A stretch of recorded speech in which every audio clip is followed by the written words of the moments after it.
Well, philosophy didn't just get started out of nothing, didn't start asking questions. Remember, I said we're going to start questions about cosmology, about where the universe came from. It didn't come out of the blue. There was a whole religious tradition in Greece. Now, the religious tradition in Greece is a little bit different than the one with the major Western religion, those being Judaism, Christianity, and Islam. It is Judaism, Christianity following Judaism, and Islam, very similar to both Christianity and Judaism in this regard, have a whole story in their writings. I mean, they claim, where did the universe come from? God created it, right?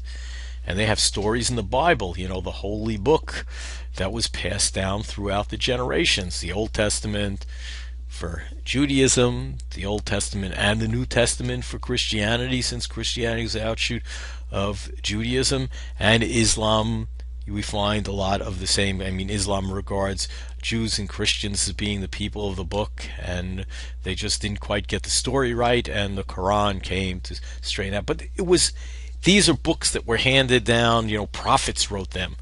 They didn't have a similar kind of tradition in Greece, but they had a sort of a religious tradition. And it was, remember, in Greece they were polytheists. They had many gods. You might have heard about Greek mythology, maybe Roman mythology, which was just to adopt all the Greek mythology and change the names from Greek to Latin names. There were the guys who kind of put all these stories together were two epic poets, one being Homer, who wrote two books, the Iliad and the Odyssey. In the Iliad, they're talking about, you might have seen the movie Troy, that's what the Iliad's about, and they talk about the gods and how the relationship between the gods and the world and how things work that way. And there's the gods get involved in people's lives. So there's this way that it's kind of a metaphysical view, a cosmological view, that up on Mount Olympus there are these gods and they get involved in the life and history of mortal men down on Earth. So that's where you get the story of the Iliad and the Odyssey being what happens as one of the kings leaves that war and his travails, his conflicts with the gods. And then there was another epic poet called Hesiod who wrote this book Theogony, and there he really deals with the mythology itself, explaining how the universe came into existence from a mythological perspective.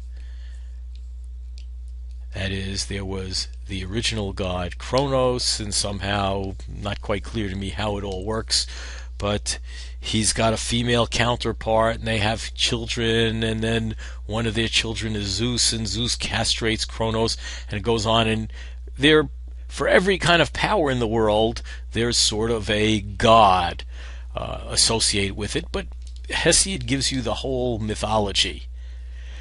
Now, what's kind of different about what they were doing is this was just a tradition that was handed down. Presumably, if it follows the way the major Western religions, the monotheistic religions, work today, it was handed down from God through some prophet, through some. In Homer's time, they talked about the Delphic oracle. There were various people that were thought to communicate with the gods, and that's how they got this information. But that's sort of, they were providing answers to sort of the philosophical question of cosmology, where did everything come from? But they were not doing it by trying to provide a rational explanation for it.